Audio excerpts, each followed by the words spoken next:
Good afternoon, partners. This is Sherman Crancer, Senior Partner Channel Development Manager for the Western United States, and welcome to the panel, Strategies from the Titans of Sales and Industry. Today, we have got an amazing show today, an amazing set of panelists that I think you're going to be absolutely excited to hear from. We're going to be focusing on the auto industry and that specific vertical, and we have two different panelists that really come from both ends of the spectrum that are going to provide some great insights for the attendees of the show. All right, so if we look at the agenda here, just want to make sure that we can show the partners who are attending today what we're going to be covering and what we're going to be learning. First, we always started out with a little bit of thought leadership to kind of get us going, get us into the groove of this upcoming week and how we're going to be successful. Then we have three acts. One is we're going to talk about the stories of success. Both of the panelists that are on today have amazing stories about their successful rise from being starting out in a business to where they are today. Next, we're going to talk about evolving and changing. What are they doing differently to change in their respective industries, as well as our partner who's from Microsoft and what he's doing to change within his own business. Third is we will be talking about managing a successful business, and that comes in a lot of different facets. So we'll be talking about that. We'll have a call to action at the end and a summary. Now, for those who have gotten the email on the treasure hunt, we have the second part of the treasure hunt, and we'll be raffling off a Plantronics headset for when I say the key phrase. And you know the key phrase because you read my email. All right, let's go ahead and get into the introductions really quick. My name is Sherman Crancer. You all know me, Senior Partner Channel Development Manager. There is my email. There's my Twitter. Please make sure if you're not already sent me an invitation on LinkedIn that you go ahead and do that. I'm a LinkedIn open network. Let's go ahead and introduce our panelists here today. We're going to start with Kevin McMillan from RyanTech. Kevin, would you please introduce yourself? Yes, good morning. Hey partners, Kevin McMillan at RyanTech, CEO for a cloud service provider. We started our cloud practice in 2013 after having a very successful software and web development company, and I'm really excited to be here next to somebody in the industry we've been serving for over 27 years. Fantastic. George? Hello, my name is George Saad. I'm the Vice President of TitleClick Automotive Group. Been with the company for 33 years, and we're real excited to tell our story today, too. All right. Eugene? All right. Good afternoon, partners. Eugene with Microsoft, West Region General Manager of SMB Sales. Great. Thank you. So we have an update really quickly. I think we want to just talk about the Partner Insider Call. Eugene, do you want to just briefly kind of give the partners just a little bit of what that is, and I'll go ahead and send a link to all the attendees. Yeah, absolutely. So as you know, partners, every first Friday of the month, we host a Partner Insiders Call at 10 a.m. So we'd love for you to join. I know some partners have experienced some technical issues with keeping that calendar on their Outlook. So we will have two more, first Friday of the month, May 5th at 10 a.m. And then we'll conclude with our fiscal year in June at the first Friday as well. So please attend. We have a lot more information to share with you, and we want to finish our year strong. And thank you very much. Appreciate it. Great. Now, if you go to the Project Lead Gen board, which is the aka.ms/PLG, we'll go ahead and put the invitation up on that. So you can just go ahead and quickly access that after the show, download the ICS, and make sure that you're on those insider calls. They are super important because there's so many updates and a lot of the things that are cutting edge that we just come out with that you should at least be aware of. All right, so let's get into our thought leadership portion. I think this really fits in really well, with our panelists. And it's really about consistent effort and perseverance. One of the things that I learned, growing up and playing a professional sport was, unless you, spent, hours and hours and hours of hard work, you really weren't going to get any better. You had to understand that. You had to persevere. You had to persevere through great wins and terrible losses. But you also had to really had to persevere, and you had to remember that every day you had to do something to improve yourself or improve your game per se. So with that, effort and perseverance, I think, are really the key traits for the most successful entrepreneurs that we see or have or I interact with. When I talk to many different successful people, and the panelists today are no exception from this, they persevered. There's a lot of ups, but there's also downs, right? There's also a lot of no's that got them to where they needed to be. Projecting confidence is another trait that is really important, and also having a very thick skin. When I was at Prudential Securities many years ago, my first job out of college, learning how to cut my teeth on sales, we had to make 100 phone calls every single day. We had this little checklist and this marker, and I couldn't tell you how many people told me the most god-awful things on the phone, saying, you're a horrible person for calling me, don't call me again. I mean, terrible, but you persevered. I persevered, and I kept making those calls, and you kept checking off the list. But it ended up teaching me that, for every time that you get a no, you're really just one step closer to getting a yes. And I know it seems cliche, and I know a lot of people talk about that, but it's real. And if you persevere and you put in consistent effort every single day, you will get there. And just be confident, in yourself, and confident that, belief that you are the best. And if you do that, that's going to lead to success. You have to have confidence in yourself and what you do and who you are. If you're meek and you're not confident and you're going through life and you're like, gosh, I wonder why I'm not getting sales, I'm not out there, but you don't believe in yourself. And the important thing here is that we want you to believe in yourself that you're the best, because that will lead to success. Now you couple that with hard work, and I would think that you're unstoppable. With that, we always, finish this off. Leaders do what they talk about, and dreamers talk about what they're going to do. So take this and just do it this week. And please send me any success stories you have. I'd love to highlight them on the next program.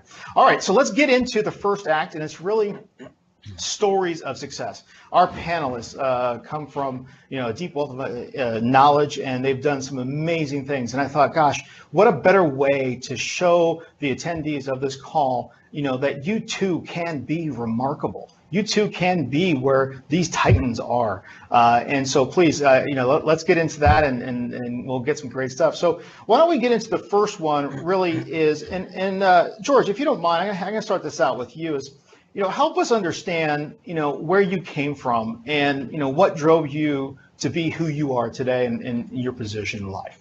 Well, I was going to college and selling insurance. It's funny you say Prudential. That was my first job. So I worked for Prudential and sold insurance and was going to college at the same time.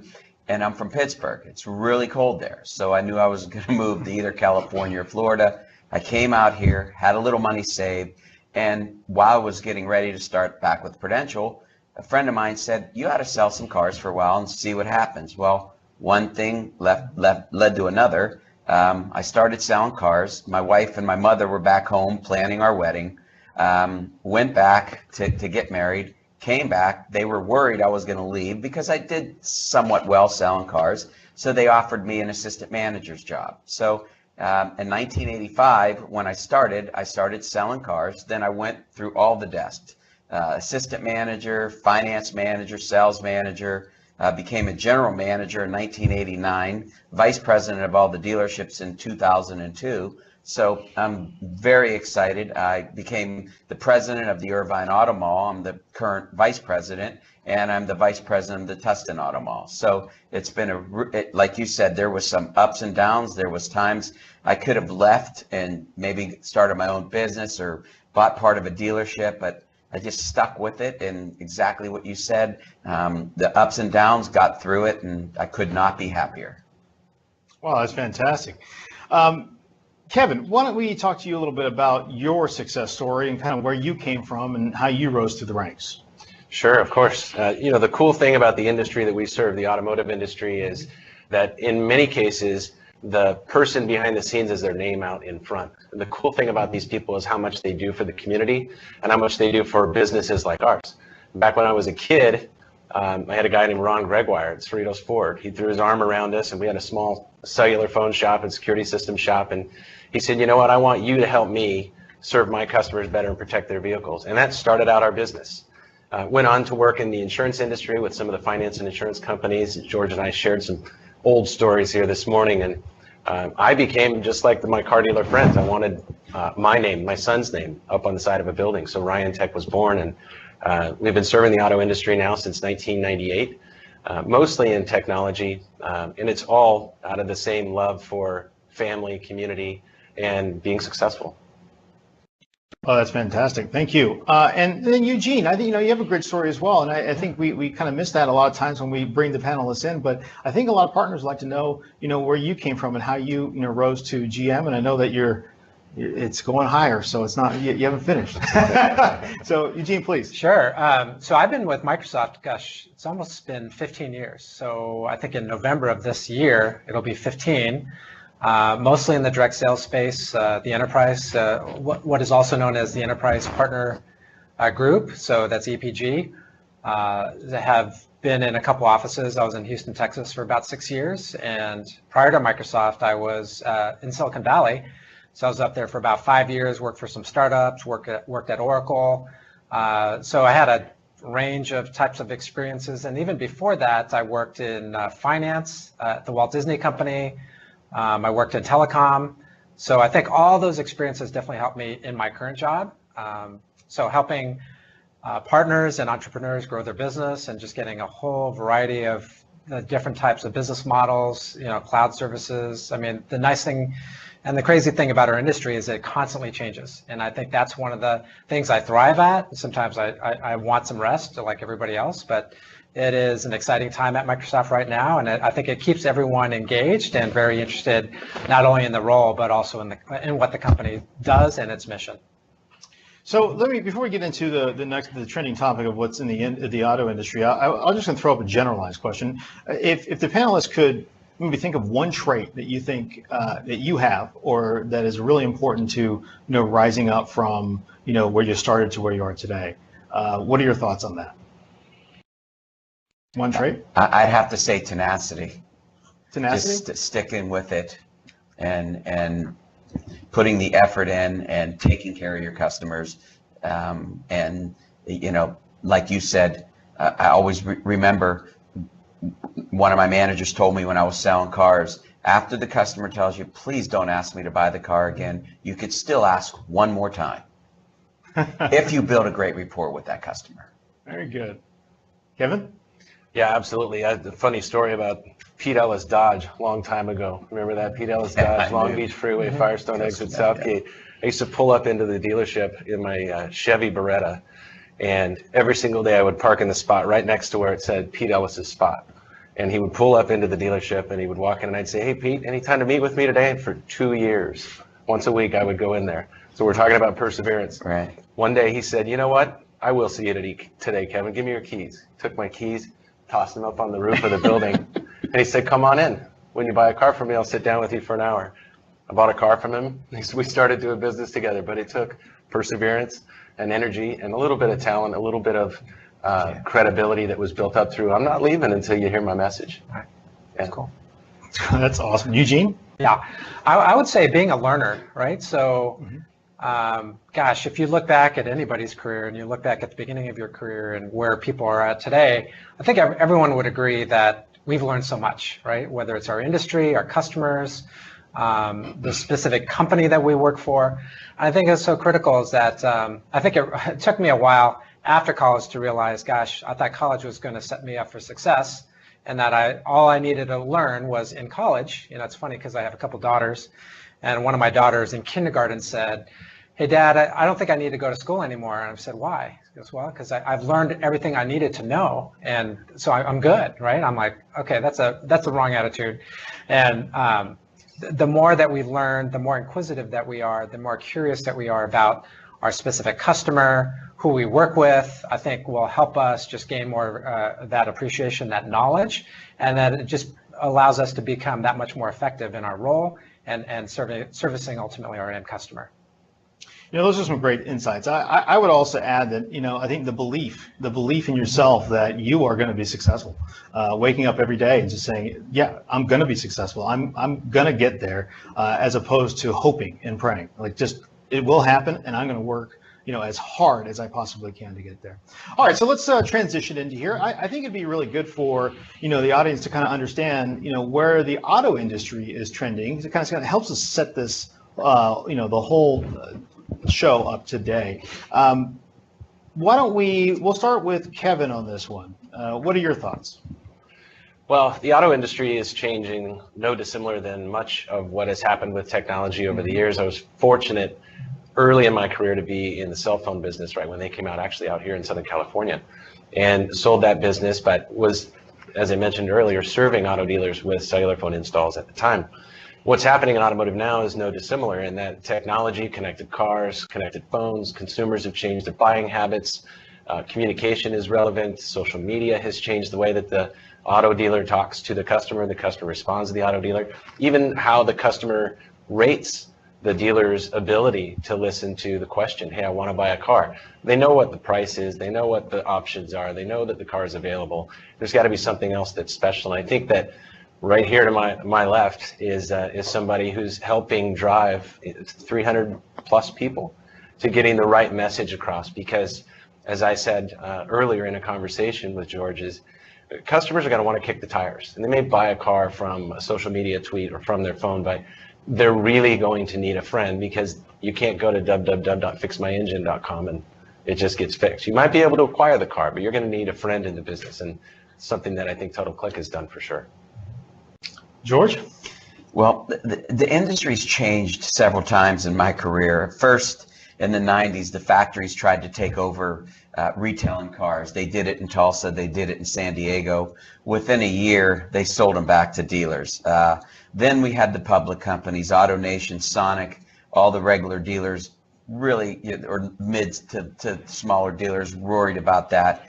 And it came back to normal after that. They had to do things almost like us, just a bigger scale. And then the internet. We thought, oh my God, the internet. But this transformation is different. I mean, you really are going to have to be transparent with customers. They used to visit 5 dealerships before they bought a car. Now a customer is visiting 1.4 dealerships. So like Kevin said, they know what they want when they come in. You just have to have professional, courteous, well-informed salespeople be able to take care of their needs. And I would add good communication. Yeah, and you've great. got to be able to be talking back and forth. You can't have email problems or device issues and so forth within your dealership, because the funnel is coming from outside. And you got to tie in the salesmen's with the way they're communicating with their customers. They're talking to their customers not through our landlines. They're on their cell phones, they're on their iPads, they're 24/7 communicating with their customers. And what Kevin does and what we've met about, it really helps, because we can't control the customers now, because a lot of the times they're not talking on our traditional lines.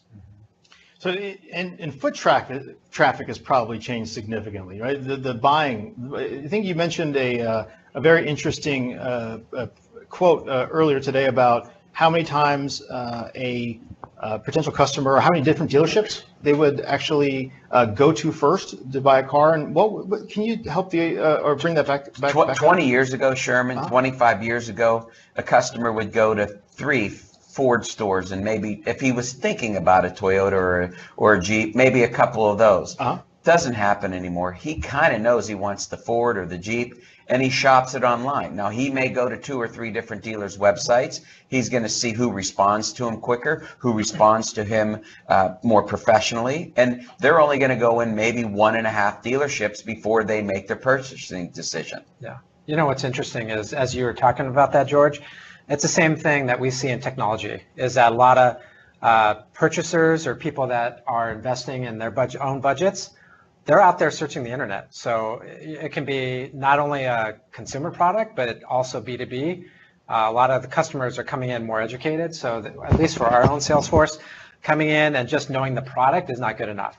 So being able to tie that into the customer's value proposition, what they're trying to accomplish, what their pain points are, is even more critical to stitch that together, and not just being a product catalog with a voice, right? So I think we've had to reorient our own sales force in order to not just be a person that's just talking about the product, because a customer can go online, just like you're saying, do all the research, and they can get pretty close to a purchasing decision. And a lot of times, you know, we're trying to get in there early enough so that we can affect that agenda.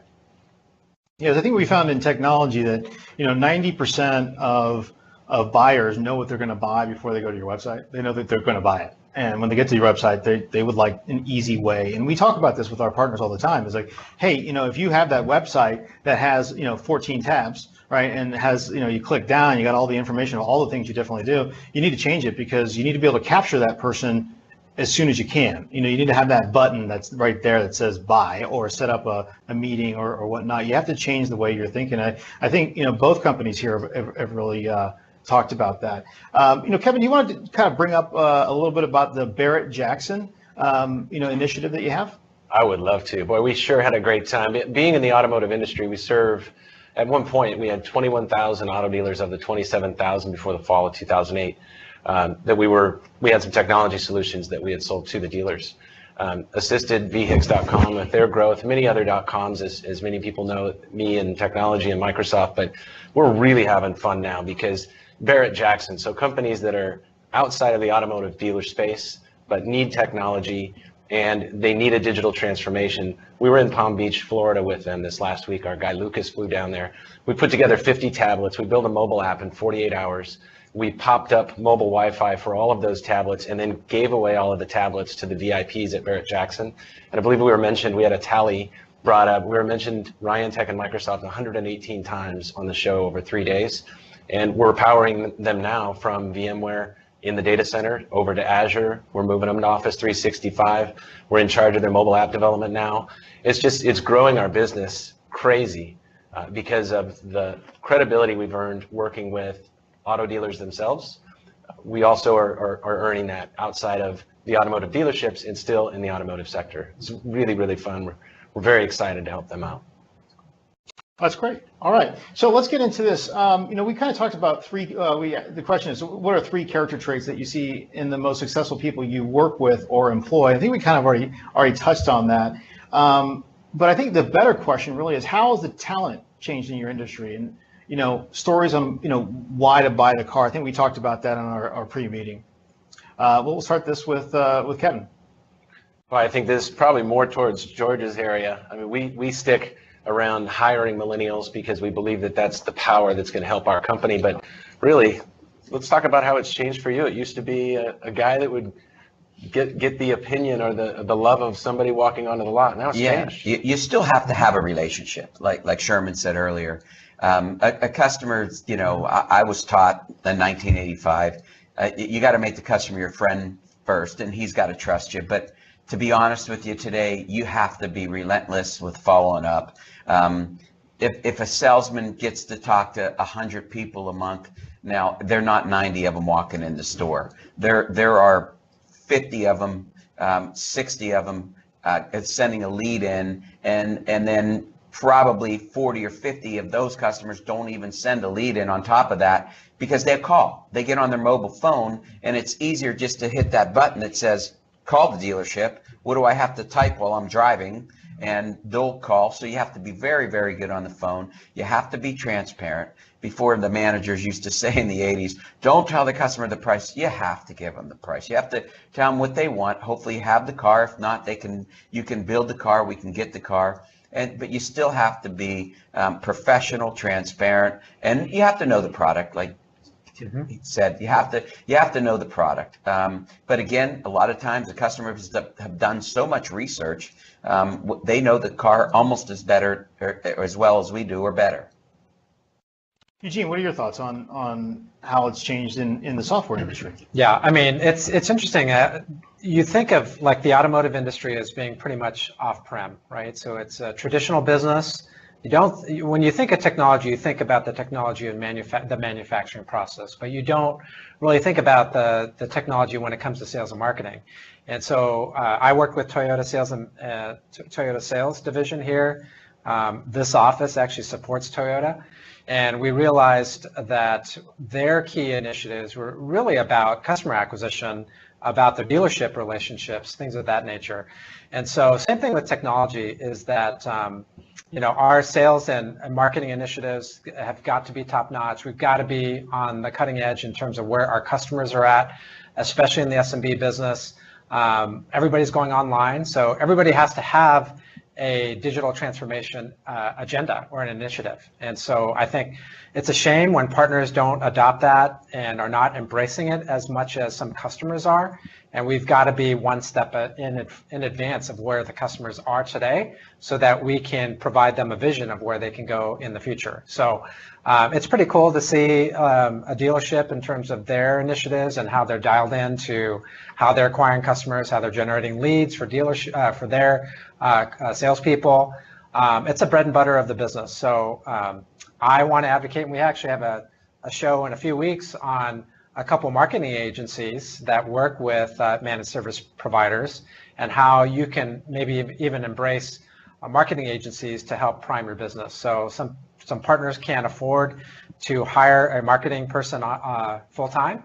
And so one example that you can do is to hire an outside consultant that can actually do that for you and embrace that. Because I think companies that just traditionally focus on the off-prem world, as you can imagine in the dealership, you couldn't imagine just being a salesperson in a car dealership and just waiting for a person to come in. That's just career suicide. That's a dealership suicide. And they're evolving. George is, it's really encouraging to hear these types of stories. But also, I think our partners have to be there as well. We cannot exist in the off-prem world waiting for leads to come in. We've got to really figure out how to drive net new customer acquisitions as much as possible. I'd like to drive into that too with the conversation that George and I kind of had an aha moment today. Very quickly, when I was talking to you, he said, "What else do you do, Kev? What else do you do?" And I rattled off like 5 to 7 different things. And he goes, I really want to let you know this, Kev. I really like buying one thing from somebody who's an expert. And I said, first of all, let me agree with you and thank you for making that valid point. Here's where we're an expert, and that's Microsoft Cloud Solutions. And all these snap-ins, they all go in together. It's just like I can sell you a car, but let me service it for you too and answer your questions and so on and so forth. Just handing you Office 365 isn't going to work. Justin Slagle said it best in his LinkedIn profile. He wrote an article about stop selling the product and start selling a solution. So we're both interested in talking with one another. And that's what I think all partners need to really consider is a vertical or a market approach and a compact solution that's not the answer for everybody, but something that they can be really good at. Absolutely. And I think one thing we got to keep in mind for customers that we have to sell disproportionate value to what the customer needs. So if the customer has a need right here, we've got to exceed that value. And I think a lot of times we want to go in, and sometimes it is appropriate to sell something in advance of what they need, because maybe there's some cost benefits to that. Buying the suite, there's a little bit of cheaper value, and the customer's like, yeah, I'll probably implement that 6 months to 12 months from now anyway, so that was already on my radar. But I always think about what I can do for the end customer. If I can drive value, and it may not be a lot of money for me at short term, but if I can demonstrate that I'm putting the customer's needs first, I'm hoping to get that phone call for that next issue that comes up. Okay, great, we solved this problem. We're moving on to this problem. You mentioned that you can solve this very nicely, but now we've got other issues that we need to solve. And I think somebody like Kevin and Ryan Tech, who has multiple solutions in a specific industry, now you can demonstrate that you can deliver that next challenge, right? So I think it's great that what George said is that, if the customer says they need X, then we talk about X. We don't talk about Y and Z. We got to satisfy that specific issue, and then we can move on. Once we can prove out the value, once that we can prove that we're a credible partner, we can deliver the goods, and we can do it economically, right? And that seems to be a key part there as well. Well, that really kind of dovetails right into the next act, which is fantastic, is, evolving and changing is key to improving business valuation. I would say that I love digital transformation. And I would love to hear from the group here, how they kind of, utilize this, revolution really that we're seeing today. So, George, I'm going to ask you this one first. What have you done that you would be considered evolving in the new technology revolution? Well, I would say today a lot of our competitions followed us, but it was good that we started early. 10 years ago.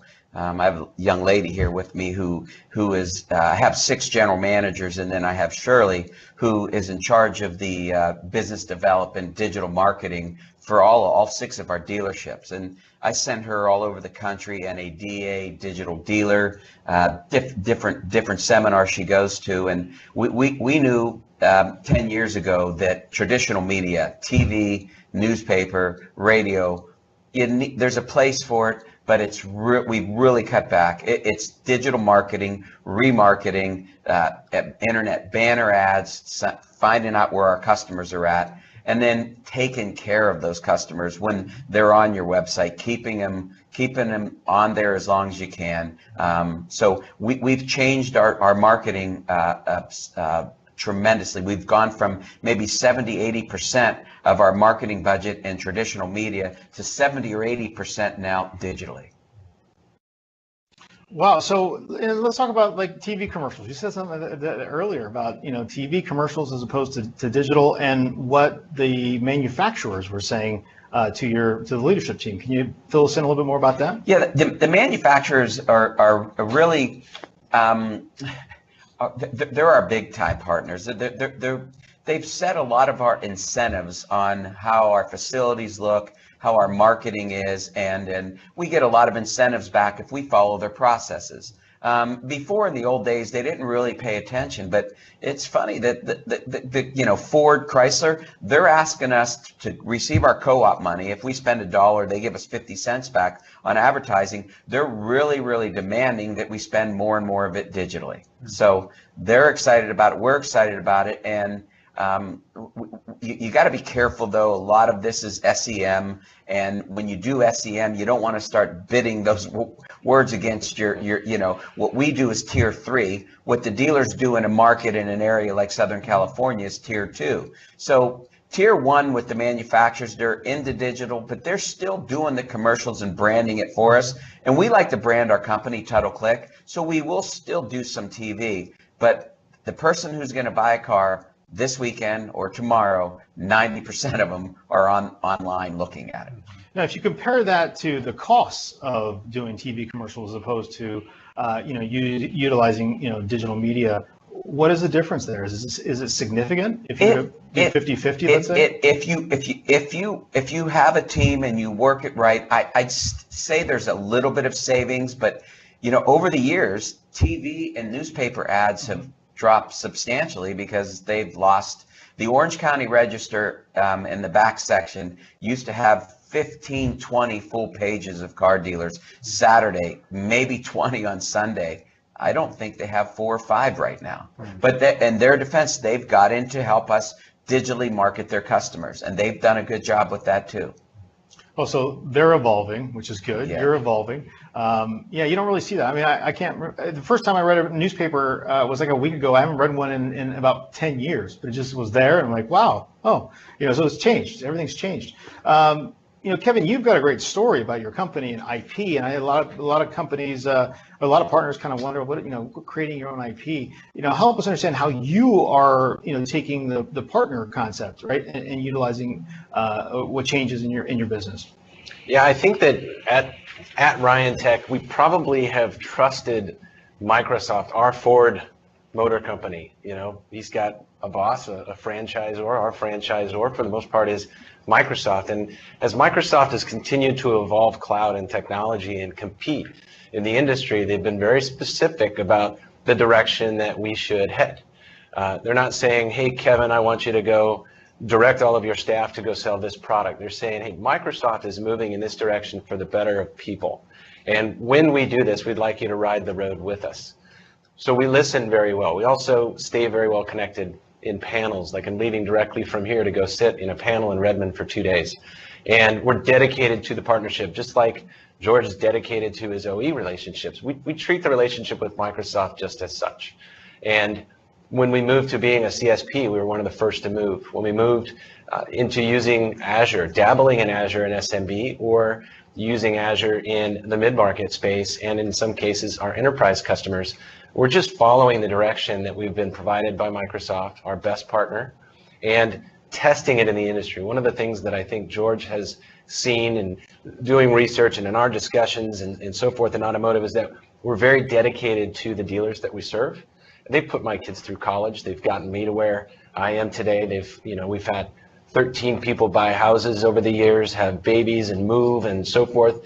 And my friends, these auto dealers, they all feel the same way about their staff. And Microsoft feels that way about our partnership with them. They want to see us succeed. So the evolution of it really is a mirror of exactly what George has done with his business. Yeah.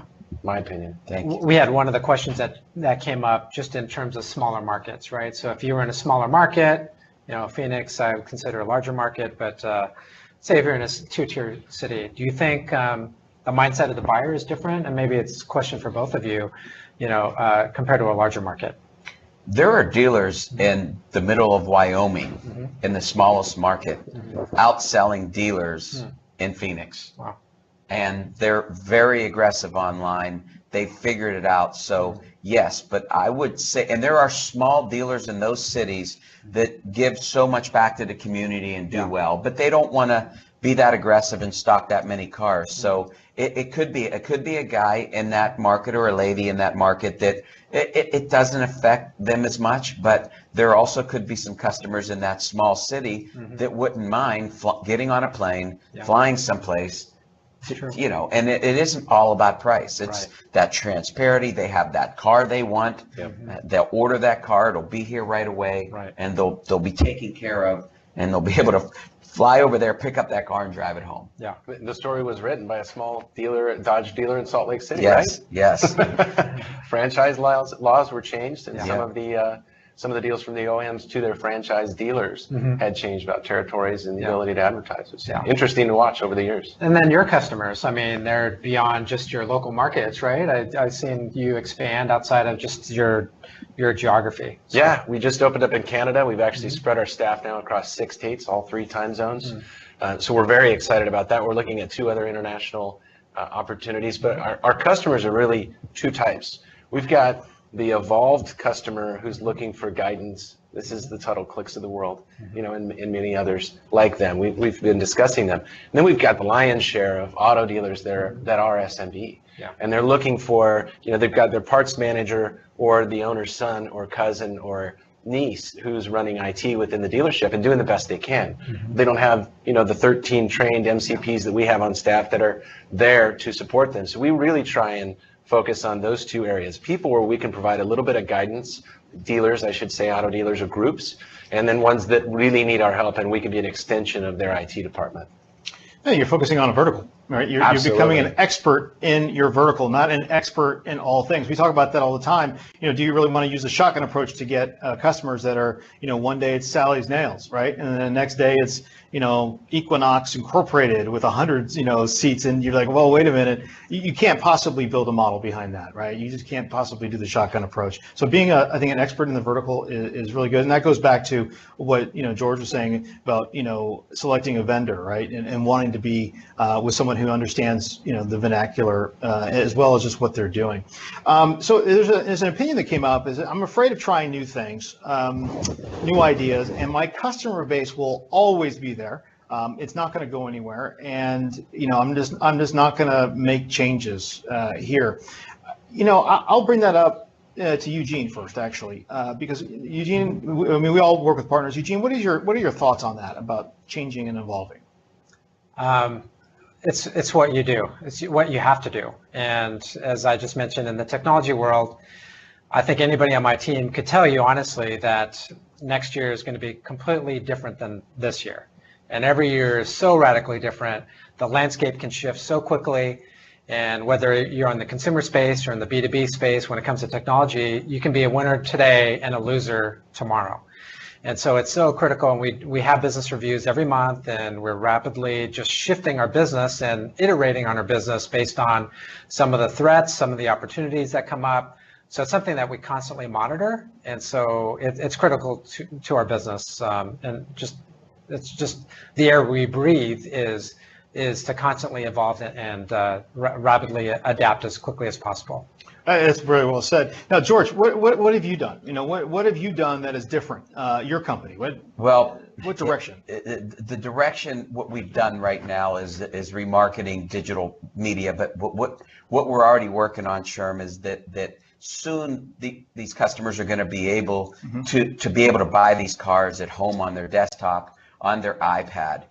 There's already a company right now out there that a customer can do all the paperwork at home. In certain states, there's some state laws, and then go pick up their vehicle in a vending machine. They're giant vending machines. In 2 cities they're trying it, but Ford tried a lease in a couple cities where actually people shared the lease. It wasn't successful, but I was applauded Ford for trying, and now they're revising it. They're going to try it again. But with ride sharing, Tesla, self-driving cars, Chrysler has 2 cities where they have automated cars. So we have to be out in front of it. So we're already thinking, what are we going to do in the next 2 or 3 years? And then parts and service. All the public companies reported last week. New car sales, we've gone from 10 million car sales to 17 million car sales plus new cars in our United States for 3 years in a row. It won't stay there. We've already hit our pent-up demand. We're hoping it goes down gradually or stays the same. But the bottom line is the revenue is going to have to come from parts and service, the growth. And that's what they all reported. Penske, AutoNation, parts and service sales up. The new thing there is customers online making their appointment, our equipment being able to diagnose their cars. Kevin has a product where he can tell people when they need to bring their cars in and picking the cars up and delivering back to the customers' homes. Now, do you think, well, actually, let's go to Kevin.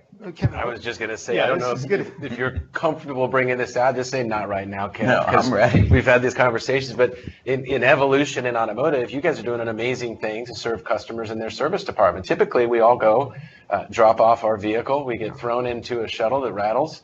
We get dropped off at our work or home, right? And then the dealer lets us know when it's time to come get the car. But you're doing something totally different.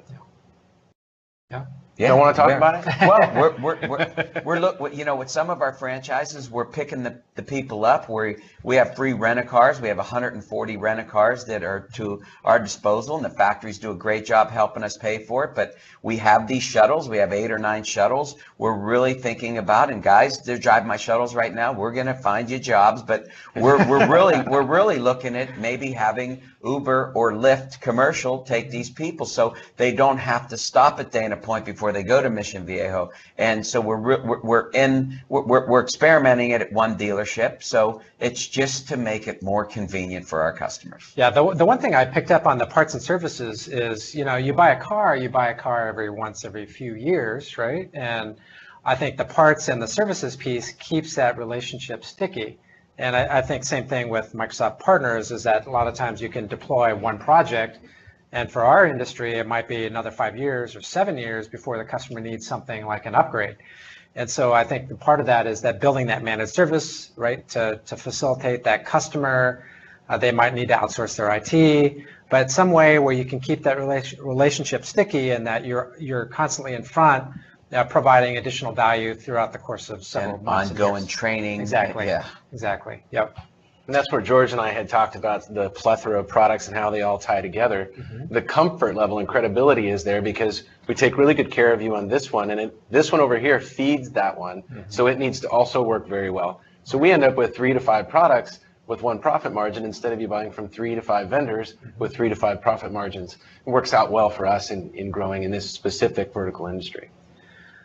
There was a question that came up just in terms of, you know, dealerships, specifically, George, that drive the bottom line. So there might be, you know, companies that are interested in using technology and buying AdWords, you know, because it does drive leads, but at the same time, they've got to run a very efficient ship. So just you're curious, how do you drive digital transformation and technology integrated into your business but also manage the bottom line? Because that sometimes I think for partners, they think of that as an oxymoron, right? If I spend money, I have less profit. Kevin would love me to buy all 8 of his companies he's working on, but we, you know, like I said, Shirley goes, she travels to I ask her to show me everything, and there are some great companies out there, but she'll bring me back the better ideas, and you can't afford it. But we have a company who helps us with our SEM and really SEO, which is organic search engine. Right. She does a great job with that, but it's having a great partner that we can use that keeps that, because hey, all my general managers, they want all of this, but there's a certain budget we have, and it's just, and then we do receive some money back from the factory, so we try to maximize what the factory wants us to do by earning as much of our co-op money back. But yes, you're right, it would be nice to hire every single one of these vendors. Yeah, and it seems like, we come across this at Microsoft all the time, just working with customers, and that if I can't prove one of two things, either I can demonstrate without a shadow of a doubt that I can help drive sales or drive leads or drive new customers, then I would imagine that priority gets less and less for my customer, for you, if I were trying to pitch technology. And if you're kind of like not exactly sure what this is going to do for my business, then we know it's already a losing value proposition, right? So if I can't generate top line revenue, or if I can't decrease costs, so we've come out with something called Office 365 E5, and it's voice over IP telephone, right? So I could be coming to your organization and say, well, how much are you spending on your phone bill? And if you said, well, it's about $50,000 a month, and I'm like, holy smokes, I think I can get that and reduce the cost by 75%. And I've demonstrated that with another car dealership, right? So showing industry credibility. Would you be interested in maybe seeing that further? I think you probably would be interested. Yes, we would. I think Perfect. Okay, we'll set an appointment for 10 a.m. exactly. tomorrow. And Kevin, can you just go there and we'll take care of that? Go ahead. I didn't mean to interrupt. Oh, no, you're right. I think that this goes back to the play, which, this is me giving back to Microsoft. I'm not trying to create competition out there in the partner area. And all you partners that know me know I'm here at any time to help you through a situation in vertical marketing. But when I go to George and I say, hey, George, that co-op money, this is something that a lot of people don't know. Yeah.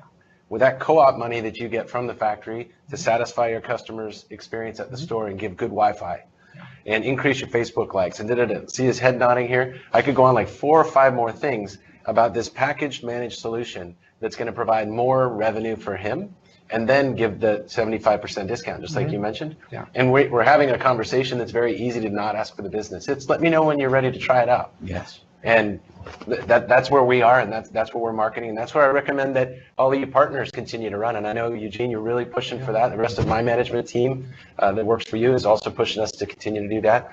You got a great partnership with Microsoft to make this kind of stuff happen in a specific industry. Right.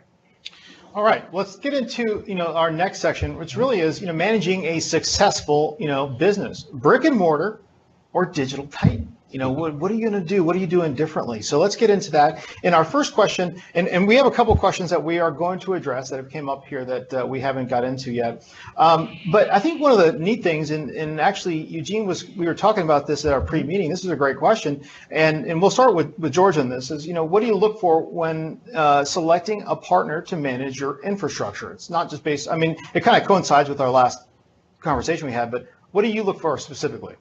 A return on the investment.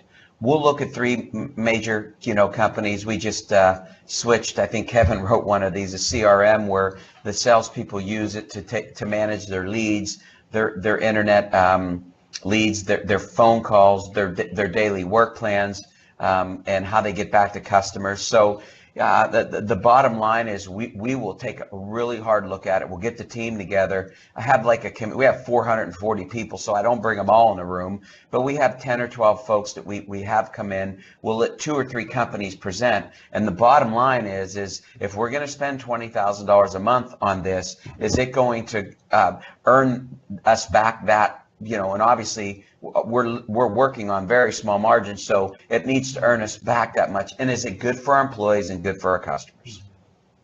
Interesting. Kevin, when you're out there, and let's kind of flip this question really, because you're the one who's coming in and talking. What are your thoughts on that? How do you present it? How do we present a product to the product dealers? Or your service? I think you kind of touched on, hey, it's more about, hey, we can talk about these solutions and you can get paid. So is that basically what you do on every type of call or every type of opportunity that you go in front of? For the most part, I think we're fortunate because we've stayed. In the beginning of this conversation, we were talking about tenacity and persistence, right? If I was to go walk up to George 15 years ago and ask if I could have time at 10 a.m. on Thursday morning, the answer would always be no. And it would be because he'd be meeting with his ad person about the newspaper ads that they're going to do that weekend. And then 2 years later, if I came back and said, okay, can I do it Friday after that's done? Because I want to talk to you about shifting your ad spend to digital a little bit. Remember these kind of discussions? Yes, I do. And then he's talking about the facts today. Most of his advertising money is spent in the digital realm. So staying with it, continuing the passion, the pace, and so forth is probably the most important part. And in a specific vertical that you know, that you can continue to learn and burn is what I call it. Make the mistakes, learn from the mistakes, and then make the tweaks to get it right. That's amazing. That is really insightful. You know, we do have a question here from Brian Wallace. It says, nurturing and retention question. This is what it's all about. It says, I know my dealer keeps me close by offering discounted services, but are you doing more to keep that client a customer for life? So we'll go to George first, and then we'll see what Kevin does, or what his thoughts are. Well, the main thing and that's a great question. I mean, discounted service is really important.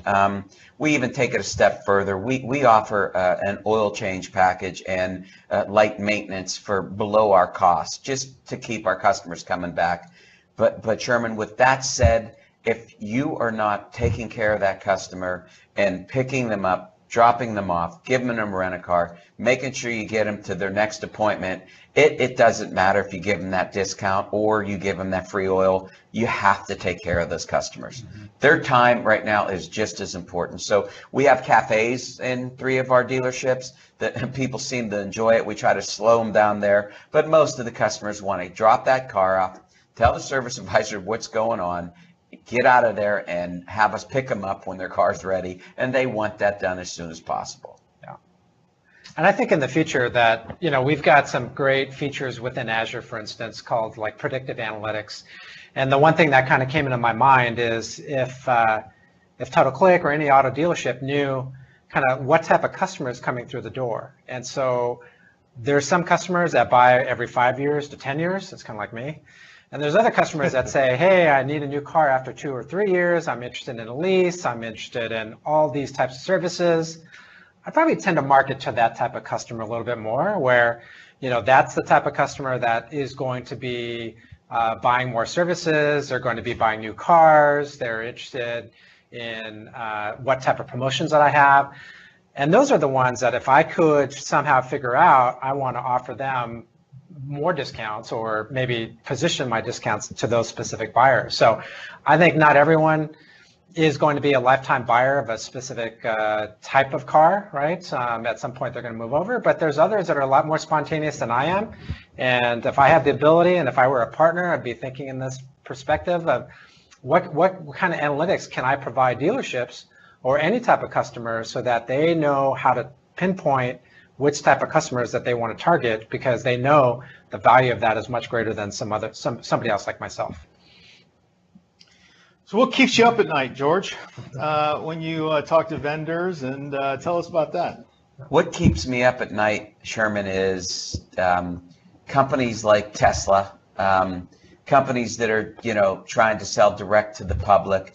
But even that, I think the dealers, there's 20,000 almost dealers in the country, what they give back to the communities. And I think Kevin said it best. You know, we have a lot of brick and mortar still. We probably have over 200 technicians with stalls that we have to fix these cars for customers. They are much more technical to fix them, but we have the equipment from the factory to do it. We have the room to take care of it. But those are some of the things. But with the team I have and staying out in front of it, and I'm hoping most of my dealer friends are doing the same thing. I think that we're going to be doing this for a long time. Not the same way. Of all the changes I talked about before, the public, companies, the internet, the factories trying to sell cars directly, this next one, this digital revolution, this is the one you're going to, and it's changing. It used to take 4 or 5 years. Now it's taken 4 or 5 months. Yeah. So we just have to stay out ahead of it. Great. So let me ask you this. So we talked a lot about digital transformation, about things are changing, about, possibly buying cars directly just from the internet, or going to this kiosk, right, where you put your money in, you get a key, and you leave, right? So how are you managing, your internal staff when now these big changes are happening where there might be a possibility you could reduce a lot of the sales. I mean, just saying, there's a possibility of that. What are your thoughts on that? Well, we don't. First of all, the main thing would be is that some of the times that when we have that, the people, maybe we just won't ask. We won't keep hiring. I mean, we do have some turnover, but what I've seen lately is we don't need a lot less people. If we have 120 salespeople, we used to have 20 internet salespeople and 100 regular salespeople. Now it's to the point where it needs to be 60 regular salespeople and 60 internet salespeople. Now on the weekends, Saturday and Sunday, we still need some coverage because customers will come around and kick tires. But we're trying to move our staff into more of a technology and have a team captain for each of those, and then Shirley overseeing it. Fantastic. Eugene, what are your thoughts on that? I have no thoughts. No thoughts. Hey, I do. Okay. Kevin. One of the key things about the dealer groups or dealers that are really evolving and staying ahead is that they pay attention to history.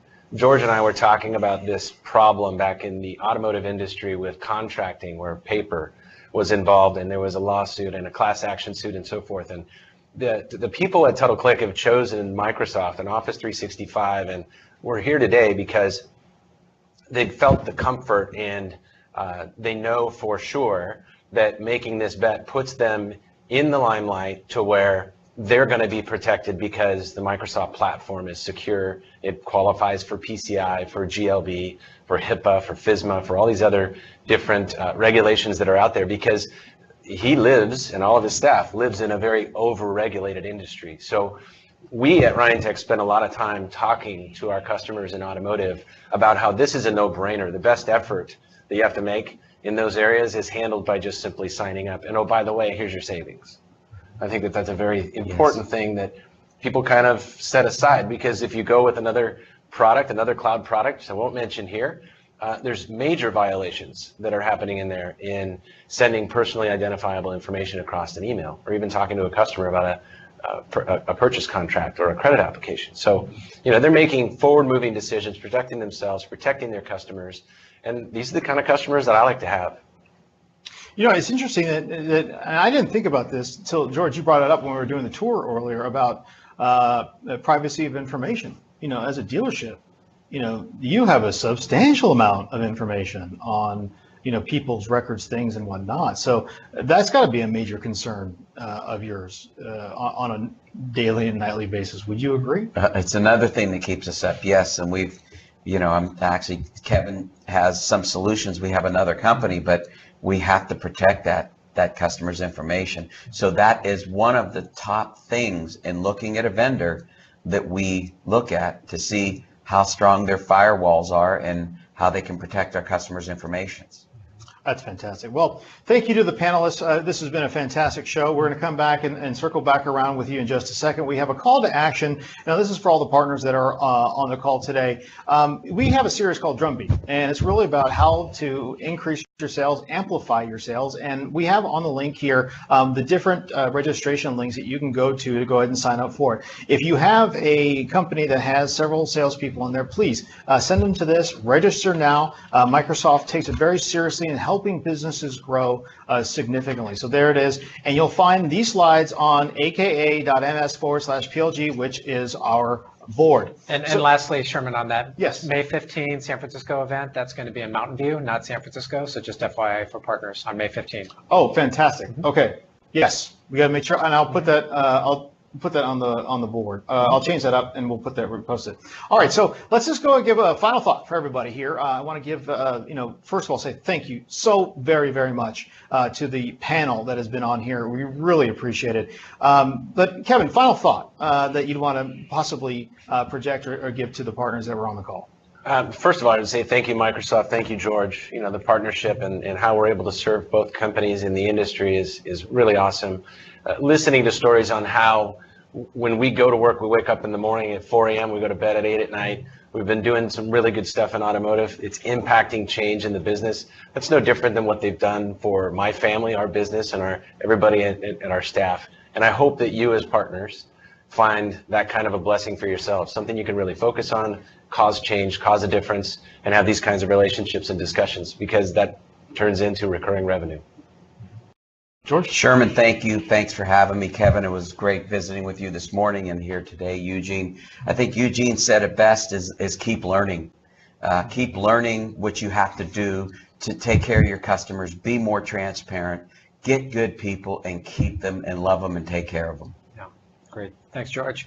Yeah, my comments are, I mean, partners, I just hope we encouraged you to look at specific industries that you might have a specialization on. We're not necessarily encouraging you to all go all in on auto dealerships, at least Kevin's not, just kidding. And so you guys have a customer base that if you can dive deeper in, you're going to uncover customers that you're already working with in a specific industry, whether it's real estate, legal, healthcare. And I would say go that next mile, that next leg of that journey to better understand your industry, to better understand your customers with that industry. There's so many problems that you can solve in that specific industry, and whether that's top line revenue or bottom line costs, you can do something to change the equation around profitability. So we also have ISVs, and that's the whole point of the cloud solutions provider marketplace, is that there's ISVs that will be added over time to allow you to go deeper with vertical and industry expertise. So we encourage you to do that. Great. Now, George is here in Southern California. If you are in the market, go visit him at Tunnel Click Automotive Group. They've got a lot of great stuff over there. Also in Tucson. Yeah, also in Tucson. That's right. So, you know, what I thought, my summary here is what I learned from this is, did you get a chance to take a look at Kevin's expertise in this vertical, right? He knows so much about that, and hopefully you can take a look at this, and maybe it's not the automotive vertical, but it could be retail or manufacturing or whatnot. But, you know, be an expert, learn about it, learn about the ins and outs. And how do you do that? Well, the first step is to go to their national website, really, to kind of just get immersed and learn about what's going on. Second is go to Project Lead Gen, take our sales and marketing course, and we'll show you how to get involved with more of those different industry verticals. So thank you very much. Now I'm just going to go ahead and wrap it up. We did have a winner for the Plantronics headset, and that was, one second, I'm coming up here, let's see, Brandy Manuel. So Brandy, please send me an email, scrancer@microsoft.com, and we'll get you the Plantronics headset out. Lastly, next week, we have Jim Dovey, venture capitalist, going to be coming in talking about business valuation, what he looks for in companies that he invests in, and it's going to be fantastic. Look forward to seeing you. Thanks so much. For the partner, by the partner, for America. Have a great day. Bye-bye.